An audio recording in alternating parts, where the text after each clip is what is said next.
दोस्तों, आखिरी चरण के चुनाव के प्रचार में अखिलेश यादव ने घोसी में जनसभा को संबोधित किया। घोसी में राजीव राय के समर्थन में अखिलेश यादव ने रैली की और उनके लिए वोट भी मांगा और बहुत सारी बातें भी कही उन्होंने इस रैली में।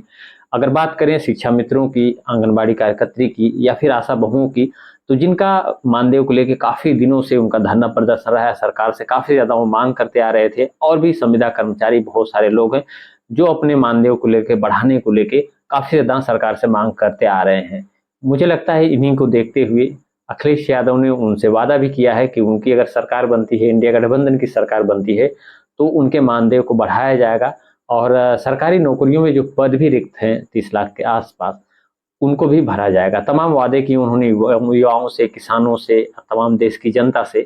आइए दिखाते हैं आपको अखिलेश यादव ने घोसी में क्या कहा। वही हमारे शिक्षक होंगे, शिक्षा मित्र होंगे, हमारे जो हमारी आशा कार्यकर्ता हैं, जो हमारी आंगनबाड़ी हैं, उनकी हमेशा मांग रही है कि उनका मानदेय बढ़ाया जाए, उनको भी सुविधाएं मिलें।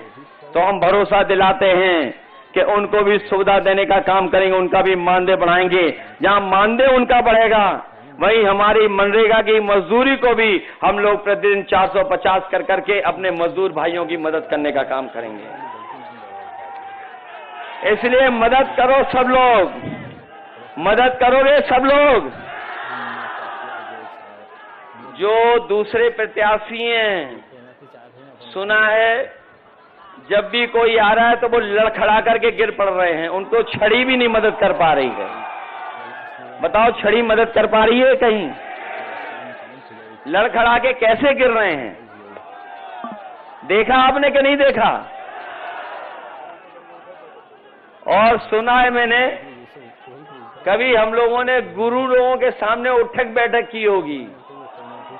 ये नए जो राजनीतिक गुरु हैं, जिन्हें वो अपना राजनीतिक गुरु मानते हैं, बताओ उनके सामने उठक बैठक कर रहे थे कि नहीं कर रहे थे? बताओ, जो वोट डलने से पहले उठक बैठक कर रहे हो, तो बताओ बाद में कितनी उठक बैठक करेंगे ये लोग। इसलिए सावधान हो के नहीं हो। ये जो आखिरी समय पे मैनेजमेंट करते हैं, जो मैनेजमेंट होता है बूथ का, उस पे भी सावधान रहोगे कि नहीं रहोगे? सुना है बीजेपी वाले नई रणनीति बना रहे हैं कि आपको बूथ पे नहीं जाने देंगे। बताओ हमारे मऊ के बहादुर लोगों, ऐसा तो नहीं है कि रोकें तो आप लोग रुक जाओगे? रुक तो नहीं जाओगे आप लोग? और याद है आपने, आपको तो याद होगा, आपको भी याद होगा, घोसी के चुनाव में भी रोकने की कोशिश की थी। लेकिन मैं आपको बधाई देना चाहता हूं कि हमारे बहादुर लोग हैं, एक भी रोका नहीं और अपना वोट डाल के आया था। बताओ, वोट डालेंगे आप लोग? और याद रखना, ये वैक्सीन लगवा करके हमारी आपके जान के पीछे तो पड़े ही पड़े हैं। इन्होंने 400 का नारा देके ये संविधान के पीछे भी पड़े हैं। तो जहां ये चुनाव हमारे आपके भविष्य का है, वहीं ये चुनाव आने वाली पीढ़ी के भविष्य का भी है और संविधान बचाने का भी है। तो बताओ, संविधान बचाओगे कि नहीं बचाओगे? इसलिए साथियों, आपका एक वोट आपके जीवन में बदलाव लाने का काम करेगा। जो हमारे समाजवादी पार्टी के प्रत्याशी हैं राजीव राय, इनके बारे में इनका परिचय देने की जरूरत नहीं है।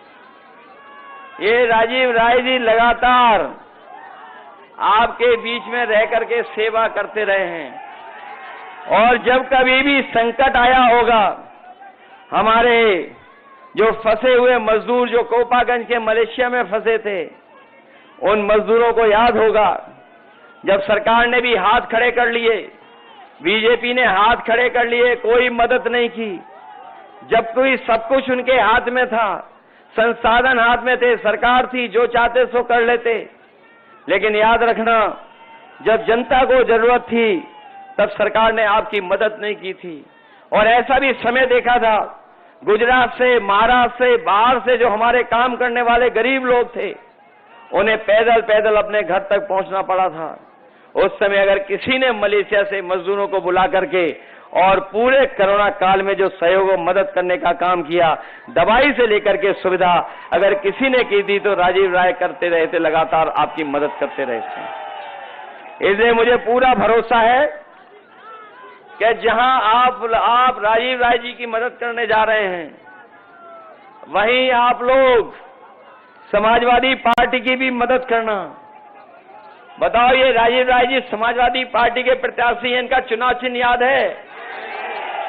और आप लोग तो जानते होंगे कि आप में से बहुत से लोग चाहते थे कि गठबंधन हो जाए।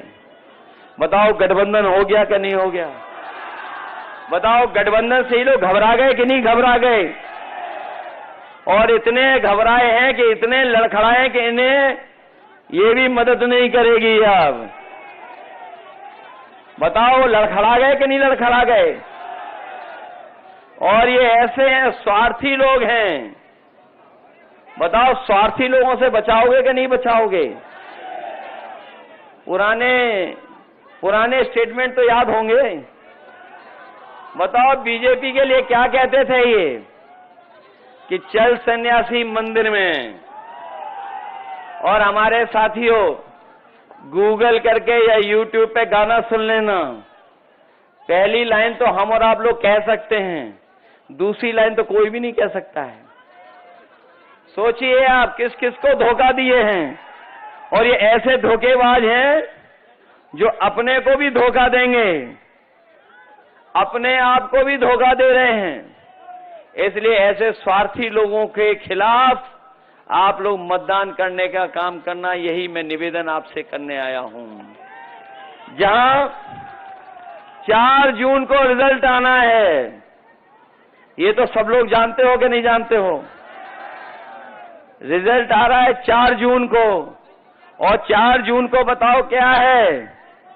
मंगल का दिन है, उसी दिन मंगल होना है। बताओ, मंगल होना है कि नहीं होना है 4 जून को?